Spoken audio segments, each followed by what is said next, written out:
사는 동안 가끔 거지가 부자가 되기도 하고 아주 잘 살다가 가난해지기도 합니다. 때로는 잊고 있었던 옛 인연이 나타나 은혜를 베풀기도 합니다. 인생은 정말 쇼프로 같은 것 같아요. 오늘은 시위와 의심스러운 사건으로 인해 세 번째 삶을 살게 된 사람의 이야기를 소개합니다. 저는 삶의 경험을 쌓아온 사람입니다. 안녕하세요. 저는 곧 70세를 맞이하는 중년에서 노년으로 가는 길목에 있는 대한민국의 한 시민입니다. 생각해보면 언제쯤 이렇게 나이가 들어버렸을까 싶기도 하지만 마음은 여전히 청춘처럼 뛰어넘고 있습니다. 참 세월은 빠르고도 깊은 흐름을 갖고 있습니다. 오늘은 여러분들의 이야기를 듣다 보니 제 이야기도 한번 털어놓고 싶었습니다. 이제 제 인생을 들려드리겠습니다. 이야기는 바로 신호와 관련된 이야기입니다. 저는 충청도에서 태어나 농사를 짓던 부모님 밑에서 자랐어요. 큰 탈 없이 자랐죠. 그리고 고등학교를 졸업하고 집안일을 돕다가 21살 때 테러를 만났어요. 같은 동네 엄마 친구 보니 좀 쉬고 서울로 시집을 가게 되었어요. 남편은 서울에서 토시 관련 회사에서 일하는 사람이었어요. 스택시 코드는 낯설고 어려웠고 명절 때마다 가서 숨죽여 일만 했습니다. 그런데 제보다 2살 많은 손이 신호를 항상 살펴줬어요. 제사상에 과일을 넣거나 음식 정리를 할 때 항상 저에게 와서 앉아서 잠깐 쉬라고 하고 또 손에 데레를 쥐어주고 입에 과일을 넣어줬어요. 저는 남편의 누나인 신호가 정말 좋았어요. 낯설고 어려운 시댁이라는 공간에서 유일하게 저를 살펴보고 관심을 써주는 존재를 느꼈죠. 남편과 결혼하고 그렇게 쉽게 적응해서 23살 때 첫 아들을 낳았어요. 10월 시절은 쏜살같이 지나갔어요. 남편 챙기고 아이 챙기느라 정신이 없는 시간들이었죠. 남편은 회사를 다니다가 아들이 국민학교에 입학할 때 무료 핸드폰 연락이 가능한 통신사를 친구와 함께 구했어요. 그때는 핸드폰이 보급되기 시작한 시기여서 수요가 폭발했고 남편의 사무실은 많이 축소되었습니다. 남편은 고급 세단을 타고 다니고 같이 골프를 쳐서 경제적으로 평화로운 삶이 이어졌어요. 저는 처음 접한 소리를 듣고 남편이 사무실을 확정하고 더 발전하고 있는 것을 함께 기뻐하며 집안일을 신경 쓰고 있다가 어느 날 저녁이었습니다. 잠을 자고 있는데 갑자기 남편이 귀에 대고 말하는 거거든요. 여보, 지금 우리 나가야 돼. 일어나세요. 상준이 싹 챙기고. 음악 외교부에서 무슨 일이에요? 3살 아들을 빨리 깨워요. 최대한 조용히 나가야 해요. 전 본능적으로 무언가 큰일이 벌어진다는 것을 느꼈죠. 그래서 남편의 말을 듣고 아들을 깨우고 옷을 입히고 남편을 따라 나섰어요. 그때 그 지평선을 넘어서 그러던 그 순간은 아주 오랫동안 아쉬웠습니다. 만일 그게 실은 마지막이라고 알았다면 정성껏 키웠던 화분에 물도 좀 줬을 것이고 식탁 위에 있던 그런 사진과 아기 돌 사진 액자도 가져왔을 거예요. 그때는 그 길로 돌아가 집안을 다시 보는 것은 상상도 못했어요. 그때의 일을 생각하니 다시 또 눈물이 나려고 하네요. 죄롭기는 여전히 아픈 기억입니다. 그렇게 남편은 저와 아들을 데리고 택시를 타고 구불구불한 이야기를 나누며 어느 낡은 고택으로 들어갔어요. 벽지에 곰팡이가 번진 것으로 보아 그곳은 귀신이 튀어나올 것 같은 집이었죠. 그곳에서 남편은 가져온 짐을 대충 내려놓고 말했어요. 내가 한동안 지방에 내려갈 예정이야. 만약 요가 찾아오면 알 수 없다고 해. 현재 어려운 상황이라서. 제 사건 책의 일이 무엇인가요? 숙소에 오면 제 이야기를 좀 들려줄래? 음악 같이 일했던 친구가 사무실을 팔고 돈을 모두 가져가서 사라졌어. 빚만 내게 남기고 사라지더라. 나는 충격을 받아서 무릎을 베고 주저앉았어. 남편은 나의 어깨를 두드리며 빚을 갚는 방법을 찾아볼 테니 여기서 일단 머물러 아들을 잘 돌봐달라는 부탁을 해왔어. 그렇게 우리 가정은 남편의 사업 실패로 갑자기 너무 가난해져서 힘들었습니다. 하지만 우리를 신속히 지원해준 신호는 다행히도 언제나 우리 곁을 지켜주었어요. 신호는 명의로 핸드폰 사용이 가능하도록 도와주었고 생활비에도 도움을 주며 돈도 주시기도 해서 우리는 아들과 함께 남편의 소식을 기다리며 겨우 살아갈 수 있었습니다. 하지만 계속해서 신호만을 의지하는 것이 죄송해서 친구에게 전화를 걸어 사정을 이야기하고 돈을 빌릴 생각을 했어요. 그러나 친구들은 제가 제대로 지낼 때는 만나자고 했지만 현재 힘들어진 제 상황을 듣고 바쁘다고 하거나 돈이 없다며 냉랭하게 대응하며 전화를 끊거나 받지도 않더군요. 세상의 인심이 고약하다고 고통받으나 이 정도로도 고약하다니 너 정말로 괴롭고 자존심이 상했어요. 열심히 잘 살아왔고 남들에게 손가락 짚지 않고 잘 살았다고 생각했는데 가난해지면서 모든 사람들이 나를 막대로 쳐다보는 것만 같았어요. 그런 나의 마음을 아는지 모르는지 그냥 한결같이 나의 가족을 챙기는 것은 실로위로 받았다. 우리 집이 그렇게 되자 당연히 객지를 들락거리는 남편은 시부모님을 챙길 수 없었고 그렇게 된 것을 혼자서 돌아보며 시부모님은 한 번도 찌푸리지 않았어요. 항상 반찬을 바리바리 만들어 가져오는 것에서 제가 피곤해질 때는 집이 지저분해졌을 때는 서랍안을 하나씩 정리하고 집안을 청소해 보냈어요. 밀린 설거지였지만 화장실을 청소해 주셔서 정말 감사합니다. 자기 살림이 저렴해서 좋습니다. 물론 안부를 물어주고 집으로 돌아갈 때는 생활비를 본드로 내밀어 주시고 제 아들 성준이에게 용돈을 주시면서 창준아 공부 열심히 해 고가 다음에는 돈을 더 많이 벌어서 더 많이 주겠습니다 하고 안아주셨습니다. 조금 힘들었지만 신호를 의지하여 버텨나가세요. 어떤 어려운 일이라도 신호와 함께 의논해서 해결해 나가세요. 어느 날 추운 겨울에 반찬을 써서 힘들어질 때 제가 알아서 성준이가 먹을 수 있도록 준비할게요. 오케이라고 말씀하셨던 그 순간에는 섭섭해했지만 성준이는 제가 도와드릴 테니까 마음 편히 쉬고 오세요. 지상이 님도 함께 오셔서 함께 잘 보고 싶다고 했어요. 아 형님, 항상 감사드려요. 제가 돌려드릴 수 있는 처지는 아니지만 전혀 그런 소리 말고 건강하게 많은 일이 있기를 바래요. 형님께서는 항상 저를 밝은 미소로 대해 주셨어요. 시간이 지나면서 몸과 마음이 돌아오는 것 같았어요. 저는 혼자 집 천장을 올려다보며 죽음을 생각하는 것은 아니었어요. 제게는 건강한 아이들이 있었으니까요. 그 아이들을 위해서라도 돈을 버는 일을 해야겠다는 결심을 했어요. 그래서 근처에 있는 큰 고깃집에서 요리하는 일을 했습니다. 그 고깃집은 한강 근처에 위치해 있었어요. 야외에 테이블을 깔고 목살과 돼지 껍데기를 파는 집이었는데 유명 연예인들도 올 정도로 맛집이었어요. 저는 예전에 껍데기 장사를 하던 임무가 계셔서 사장님에게 여기 껍데기에 간장 양념을 좀 해보면 어떨까요? 라고 제안했던 비밀을 전해드렸어요. 그랬더니 글쎄 갑자기 껍데기가 너무 잘 팔리는 거예요. 사장님도 기뻐하시며 제게 혹시 다른 메뉴들에 대한 요리 비법을 개발해보거나 레시피를 좀 만들어보면 어떠냐고 제안하셨어요. 나는 주방에서 일하는 것을 좋아하는 편이었기 때문에 기쁜 마음으로 받아들였어요. 이런 신나는 경험으로 인해 원래 받던 월급의 2배나 많은 돈을 버는 기회를 얻었어요. 그리고 이런 사회적으로도 훌륭한 성과를 얻은 것은 처음이었기 때문에 점점 더 열심히 일하게 되었어요. 그렇게 몇 년이 흘렀을 때 여전히 지방 물건을 찾고 여기저기 연락이 오는 남편과 함께 저는 식당에서 바쁘게 하루를 보냈다. 그러던 중 사장님께서 분점을 차린다는 생각을 제안해 주셨고 월급을 주는 사장이 되겠다는 이미지를 다져준다는 꿈같은 제안을 받았습니다. 전 너무 기쁨을 느꼈고 그 제의를 수락했습니다. 이전에 하신 대화를 반영하여 문장 구조를 재구성하였습니다. 월급을 받던 사장이 되어 몇 년 동안 열심히 일한 결과 5억이라는 큰 돈을 모을 수 있었어요. 그 돈으로 단독주택을 사서 2층과 지하실을 갖게 되었고 1층은 저와 아들이 살게 될 생각이었습니다. 요즘 바빠서 못 오셨던 형님이 오랜만에 집에 오셨어요. 저는 목표했던 5억을 얻은 뒤 다른 생각에 회색이 밝아졌었죠. 형님은 그날 어두워 보였습니다. 저를 보던 형님은 입술을 꽉 다물고 힘들어 보였어요. 그런데 형님께서 식당에서 힘들어 하시다니 너무 조급해서라도 돈을 빌려줄 수 있냐고 하셨어요. 왜 그런데요? 형님이 어떤 일이세요? 라며 저는 물었습니다. 형님, 6억 정도만 희망해서 물어볼게요. 무슨 일이 일어나셨나요? 형님은 한동안 말씀이 없으셨어요. 깊은 한숨을 쉬신 후 말씀하셨군요. 내가 영양사로 일하다가 급식업체를 차릴 생각과 알지. 10학교에는 아픔을 했어요.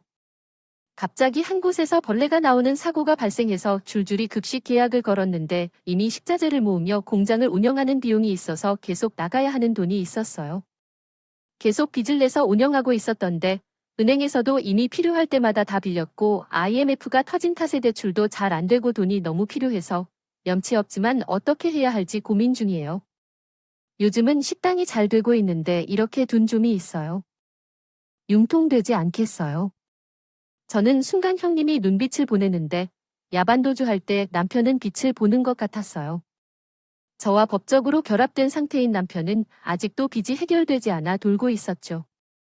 저는 남편과 법적으로 결혼한 상태이기에 재물을 모을 수 있었어요. 그런데 이 모은 돈을 형님께 빌려주면 받지 못할 거라고 생각했고, 그럼 다시 가난한 생활로 돌아가야 했어요. 그래서 그 순간 전에 양보해야 할 결정을 하게 되었어요. 정말 죄송한데, 형님, 제가 가지고 있는 돈은 이미 아빠와 함께 살 단독주택을 계획해버려서 현재 제가 사용할 수 있는 돈이 없어요. 어떻게 해야 할까요? 일단 급한 대로 이것이라도 가져가세요. 걷지 않아도 되니까 당장 급한 때 쓰세요 하니 제가 생활비를 아끼는 통장에서 500만 원을 형님에게 드렸어요. 형님은 제가 준 돈을 받아들이고 머뭇거리더니 말씀하셨어요. 오늘은 날씨가 시원한데 음료수가 땡기면 사다 줄래? 내가 잘 먹는 오렌지 주스를 줄 수 있잖아. 그 말을 하는 형님의 눈빛이 어떤 식으로 불안해 보였어요. 그래서 저는 급히 큰 길을 달려가서 형님이 좋아하시는 오렌지 주스를 사다가 집으로 뛰어왔어요. 형님, 어제 가셨어요. 하지만 돌아온 집안에 형님이 계시지 않았고, 그리고 장롱 서랍에 통장과 도장을 모아둔 곳이 있었어요. 미친 듯이 정리된 정릉 서랍 안을 뒤졌어요. 4개의 서랍을 모두 빼내서 탈탈 털어봐도 통장이 없었습니다. 다른 통장 말고 5억을 모은 통장은 없었습니다. 동잔과 함께 있던 도장 역시 사라졌어요. 다리 힘이 풀려서 주저앉아서 바닥을 떼굴떼굴 구르면서 머리를 쥐어뜯으며 오울버짖었어요. 특히 뭔 돈이 든 것인데, 과거 특히 우리 가족이 모은 돈으로 다시 모여 살 수 있는 돈인데 믿을 수 없게 형님이 그렇게 나에게 항상 응원과 위로를 주던 형님이 그 돈을 가지고 사라져 버린 것이었습니다. 평소에 우리 집 청소를 맡아 해주던 형님은 이기 살림 이치를 다 알고 계셨기에 제 통장이 있는 곳을 알았던 것입니다. 제게는 슈퍼에 다녀오려고 통장을 훔쳐올 생각이 있었죠. 그 충격적인 사건이 한 달 전에 발생했고 그 이후로 제가 가게에도 못 나가고 형님을 찾았지만 어디에서도 형님을 찾을 수 없었습니다. 아무 데서도 대따음도를 훔치는 것으로 깨닫고 식사를 줄이고 생활비를 절약했습니다. 그러나 동문 출연으로 인해 살도 많이 빠져가고 간 수치가 높아져 극심한 피로가 시작되었습니다. 건강이 너무 안 좋아져서 식당에서 일을 할 수 없을 정도로 되자 사장님께 퇴직을 요청했습니다. 한동안 극심한 스트레스와 사람들의 불신이 쌓였죠. 밤마다 신뢰의 얼굴이 나와 웃고 있는 꿈과 돈을 훔치는 악몽에 시달려 힘들었습니다. 언제나 동감과 마련된 신호를 찾아 필사적으로 달려들었지만 그렇게 될 때까지는 여전히 힘들었습니다. 저를 뿌리치고 도망친 후 수식을 듣고 찾아온 남편 역시 5억을 함께 쓰기 위한 꿈에 부풀어 있었습니다. 그러나 다른 사람이 아닌 자신이 누나를 버렸다는 사실을 받아들이지 못하고 합병증으로 쓰러져 누웠어요. 남편은 이미 고혈압을 가지고 있었는데 누나 사건 이후로 고열이 더 심해져 결국 1년 후 혈압 합병증으로 사망하였습니다. 갑작스럽게 쓰러진 것으로 병원 측에서 전화를 받아 신발도 한 켤레 신은 채로 죽도록 뛰어갔지만 이미 남편은 싸늘한 시체가 되어 있었습니다. 나는 남편을 향한 한 걸음 한 걸음을 내디디며 치료실에 누워있는 그의 얼굴을 살펴보았다. 그는 이미 증오와 유부면의 책임을 문지르며 침대 위에 누워 있었습니다. 희석해가면 어떻게 해요? 같이 형님 찾아야죠. 흑보 우리 같이 돈 돌려받아서 옷은 뚝섬 39가 함께 샀죠. 와오 남편의 손을 차대 쳤습니다. 그 선이란 손이 저에게 이제 더 이상 올해에게 희망은 없다고 말해주는 것 같았죠. 저는 그때 아마 곁에서 아버지의 손을 잡고 눈물을 흘리고 있던 저한테 상존이가 없었다면 바로 자살을 버렸을 것이라고 생각해요. 당장 다음날 하루를 어떻게 보내야 할지 머릿속이 새하얗게 되어 아무것도 떠오르지 않을 정도로 고통스러웠으니까요. 거짓말처럼 있던 불행의 저는 정리를 치르며 남편의 시신을 염하는 모습을 했습니다. 화장하면서 남편을 보면서 그의 눈물도 말라버리는 모습을 보면서도 눈물이 나지 않았습니다. 사람이 너무 어려워하면 눈물도 말라버린다고 하던가요? 세상의 모든 일에 몸이 건조하고 매우 긴 일은 아니었죠. 아무것도 하고 싶지 않았고 삼시세끼를 먹는 것조차 번거로웠고 설치처럼 느껴졌어요. 이제 내 삶에 남은 것이 무엇일까? 그렇다면 이대로 죽어버렸으면 좋겠다. 그런 생각들로 가득 찬 날이었습니다. 어떤 날은 못 먹는 술을 마셔보기도 하고 그렇게 술을 마시고 수험팀이 용기를 내어 6차선 도로를 나가보게 됐어요.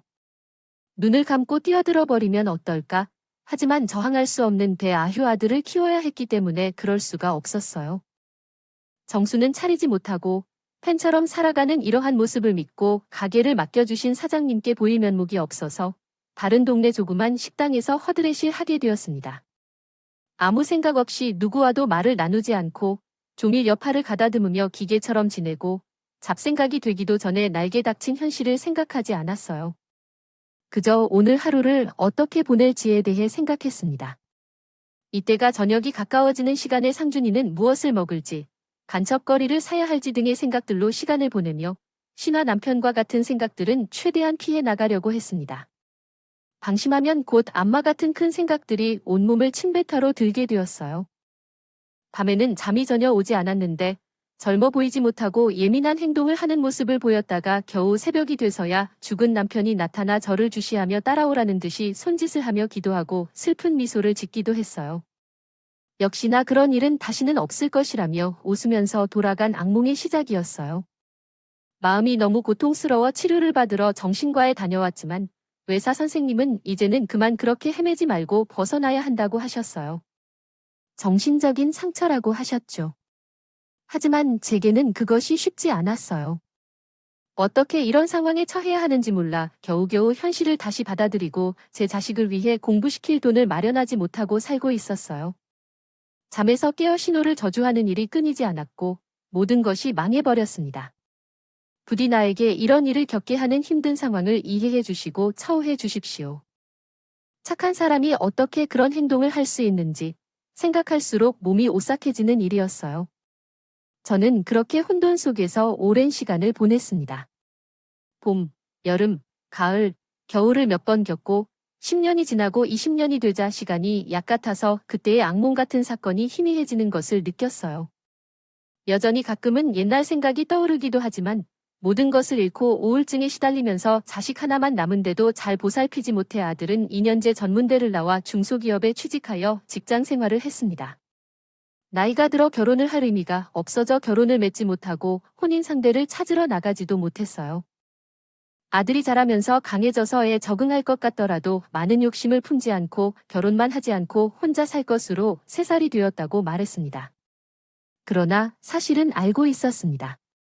아들이 때때로 집 근처에서 헤어지는 아가씨가 있는 것을 좋아한다는 마음을 품고 있음에도 불구하고 아무것도 없고 빈누더기에 지나지 않는 집에서 결혼 이야기를 하지 못하고 가끔 술에 취한 채로 두 골 속에서 혼자로 돌아온다는 것을 알 때마다 저는 집밥이 어떻게 되겠느냐고 하염없이 어두운 밤하늘을 바라보며 앉아 있었습니다. 얘가 살아온 인생이 무엇인지, 도대체 무엇이 안에 없는 이러한 거렁뱅이 같은 삶이 자식에게까지 대물림되는 것을 정말로 깨닫고 충격을 받았습니다. 할 수만 있다면 생명보험이라도 들어 자살을 통해 아들에게 돈을 벌려주고 싶은 마음을 갖게 되죠. 슬프게도 생명보험 10만 원도 없다는 사실을 깨달았지만 과일 가게에서 몇 시간씩 도와주고 식당이나 호텔에서도 한 달에 100만 원 정도를 벌어왔습니다. 그리고 새벽 4시에 일어나 부지런히 일했습니다. 그렇게 차곡차곡 돈을 모았지만 한 달의 월세와 생활비를 빼고 나면 돈이 모자랐어요. 아들에게 삼겹살 한 번 먹이기도 전에 항상 200g씩 고기를 구매하고 전부 먹지 않고 아들만 육식으로 키워드렸습니다. 하지만 당신은 날보다 훨씬 어려 많이 잘 먹어라고 오셔요. 아들은 제 마음을 항상 그렇게 알까? 그는 별로 입맛이 없다며 꼭 삼겹살을 남겨두고 제게 줬어요. 그러나 나는 아들의 그런 모습을 보며 가슴을 쥐고 울었어요. 신호나 하늘을 원망했죠. 어리석은데 새끼 고개를 한 번 배불리 먹이지도 못하는 못난 부모가 사람 못하냐며 결국 모든 것이 내 탓이라는 생각만 들었습니다. 작년부터 그런 안 좋은 생각만 해서 그런지 날이 갈수록 기운이 없어졌어요.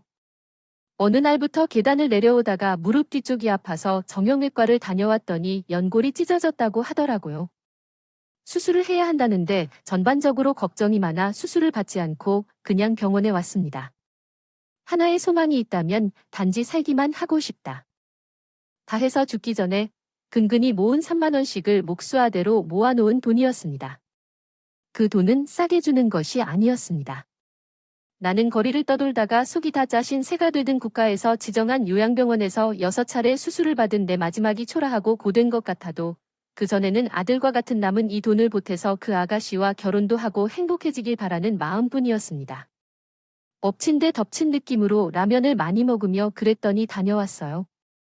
병원도 거의 못 다니고 하다 보니 당뇨로 눈도 나빠졌고 말이도 어디로 갔는지를 모르겠어요. 저는 이제 고통스러운 삶에서 탈출해 주시기를 바라며 고추 갤러리 얼마 남지 않도록 기도했습니다.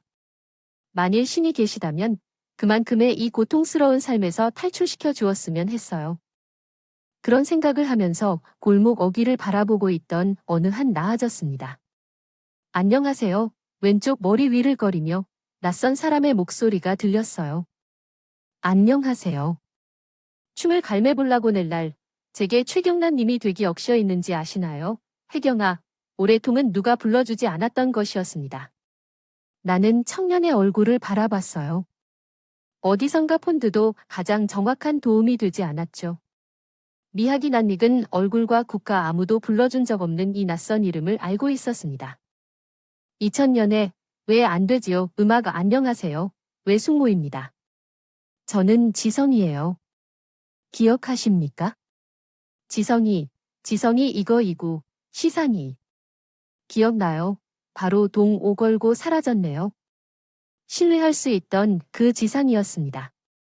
저는 조금 나와서 그런 뒷걸음질을 치는 도중에 손을 어떻게 놔 안 넘어질 뻔했어요. 갑자기 머리가 혼란스러워졌어요. 괜찮습니까? 화학 괜찮아. 너무 놀라서 그만. 너무 오랜만에 많이 컸고 그동안 인사를 못 드려서 죄송합니다. 이렇게 여기와 저기가 내가 사는 집이니까 같이 앉아서 주소라도 거실어 마셔봐요. 저는 엄마의 소식을 듣고 더 나아가 엄마가 사라진 5해 전 행방을 너무 궁금해했지만 당신이 샤앙 아이안 조커가 뭘 알겠어요 생각하며 우선 조커를 내려놓고 열번으로 들어갔습니다. 어떻게 이곳으로 와서 이 동네 상황을 어떻게 알아왔는지 궁금했어요. 음아가 집으로 들어와 마주보니 옛 모습을 간직한 얼굴이 좀 남아있는 것 같았어요. 항상 엄마를 따라 상선이랑 함께 가위바위보를 하며 놀던 개와 진산 어린아이의 얼굴이 그때서야 보였어요. 정말 지성이 맞구나 싶어서 여러 생각이 들었습니다. 제가 건네준 주소를 마시다가 상인이 갑자기 가방에서 주소록처럼 헤아리더라고요. 그 아이는 말없이 그 하얀 편지 봉투를 제게 주며 님의 더러운 손을 늘어뜨렸어요. 편지를 읽어보라는 의미인 것 같았습니다. 저는 현재를 지치며 살아가고 있었어요. 그 봉투에는 받는 사람의 이름이 나의 것이었습니다. 옳티 경마에게 라고 적혀 있었어요. 이어서 옳게 경란이에게 라고 적혀 있었죠. 그동안 어떻게 지냈을까 생각하다가 오늘도 눈물이 흐르며 슬퍼하는 마음을 달래려 편지를 쓰려 했어요. 하지만 우리가 함께한 지 아득한 옛날 일이 되어버린 것 같아요. 그 끔찍한 일이 벌어진 그날부터 벌써 시간이 많이 지난 것 같아요. 20년이나 흘렀어. 그날 아무것도 하지 않고 그냥 오키가 슈퍼에서 산 오렌지 주스를 맛있게 마시고 그저 털고자리에서 일어났다면 너는 20년이 조금은 다르게 보낸 거야? 그날 그렇게 문득 생긴 욕심으로 평소 하고 있었던 통장을 뒤져보니 거액이 들어있는 걸 발견했을 때 난 놀랐어. 그 금액에 찍힌 잔고를 보는 순간 눈앞에 아무것도 보이지 않았어. 이 돈만 있음 모든 게 해결될 텐데 그런 생각뿐이었어. 당시 빚을 갚을 만큼 은행에서부터 빌려왔고 가드껌도 할 만큼 했고 멜론 카드값이 올라가고 대출 독촉이 점점 더해질 때 나는 필사적으로 돈을 어떻게든 얻으려고 했어. 알아보고 있었지 IMF 시기였기 때문에 모든 것이 더 어려워졌어. 큰알란이 어떻게 통장을 가지고 바로 은행으로 달려가 급한 일들을 다 정리하려고 했지. 원래 그렇게 하고 다시 올키를 찾아가 용서를 구하려 했어. 최대한 빠른 시일 내에 갚겠다고 말하고 말이야. 근데 막상 급한 불을 끄고 보니 생각이 다르게 되었어. 이제 정말 급한 불일 거니까 올케가 준 500만 원을 가지고 외국으로 도피할지도 모르게 됐어. 한국에서는 이런 짓을 저지르고 더 이상 얼굴을 들고 살 수 없을 것 같고, 해외에서는 어떤 허를 저지르던 아무런 걱정 없이 살고 싶다는 생각이 들었어. 당시에는 진짜로 빚을 갚는 순간 살았다고 느끼면서도 양심적인 선택을 해야겠다는 마음가짐으로 상준이 얼굴을 어떻게 볼지에 대한 생각들로 인해 하루에도 여러 차례 천국과 지옥을 오가고 있었어요. 그 길을 따라 홍콩으로 가는 비행기 편을 예약했고, 거기서부터 다시 호주행 비행기를 다녀왔어요. 호주에는 조금 떨어진 친척이 있었기 때문에 그분을 믿고 남편과 아들과 함께 거주했어요. 처음에는 모를 개수도 없이 일을 시작해 하루 종일 높은 건물과 건물 안을 청소하면서 그들의 인종차별과 어울릴 수 없는 외국 생활을 견디며 이어갔어요. 어떻게든 돈을 벌기 위해 5천에서 10분의 1이라도 되는 일이라도 하는 애써 살아가고 있었죠. 용서를 빌고 나는 매일 그 생각으로 하루를 시작했어.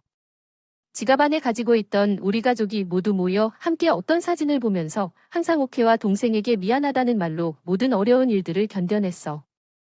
때로는 이러한 미안함이 우리의 원동력이 되곤 했어. 계속해서 청소를 하다 보니 운이 많이 나빠졌어. 하지만 병원에 가야 할 정도의 충돌은 없었고, 그런 제한적인 상황에서 어렵게 학교로 보내는 것 외에는 아무것도 할 수 없는 삶이었지. 남편은 타일 붙이기 기술을 배워서 아침 시간에 싱크대에 있는 그 타일을 바꾸었어. 호주 내 땅이 넓어서 집을 안으로 확장할 수밖에 없었어. 들어오며 계속하고 있었기 때문에 탈보지는 여기저기 많았습니다.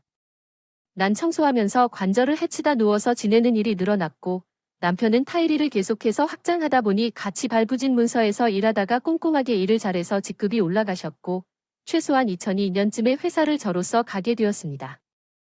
호주로 이주하여 정착한 지 5년 정도 지난 후 무릎과 팔꿈치 관절이 문제가 되어 청소 일을 아예 할 수 없게 되었습니다. 심지어 걷는 것조차 어려워져서 하루 종일 무기력하게 침대에 누워 맛없는 빵 조각만 먹고 그저 직업 속에서 살아가던 중에 어떤 사진을 보며 말을 걸었는데 미안하다고 했습니다. 그때 내가 왜 그랬는지 모르겠어? 이제는 다시 앞을 향해 나아갈 수 있는지도 몰라. 너무 후회되고 마음이 천둥에 찢기는 듯이 아픔에 쓰라린다. 흑해에서 지내고 있는 성준이도 많이 달리 변했을까? 내가 그 돈을 가지고 도망쳤다면 지금쯤이면 동생과 함께 단독주택을 사서 그 수입으로 행복하게 살고 있겠지. 그러면 나도 선호하는 불고기와 오뎅볶음을 가져가 수시로 들여다봤을 거야. 우리 형제들은 계속 친하게 지낼 수 있었을 것이고, 그리고 보고 싶은 동생의 얼굴도 편하게 볼 수 있었을 텐데. 그런 생각들을 하다 보면 결국 절망에 빠져 죽음을 고민하는 마음과 가슴의 아픔이 해마다 깊어지곤 한다. 가슴에 남았다. 정신적으로 힘들었던 선지, 몸은 더 나빠지게 많이 찌고, 그렇지만 사람이 항상 안 좋기만 한 것은 아닌지. 남편의 사업은 날로 번창해왔다.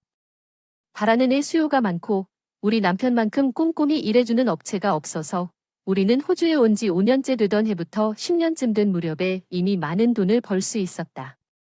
난 한국에 가보고 싶었지만, 너무 피곤해서 한국으로 들어갈 수 없었지. 바지에서 바쁜 일에 종사하는 남편과 공부하고 남편을 돕는 아들을 보면서 멍하니 누워 하루를 보냈어.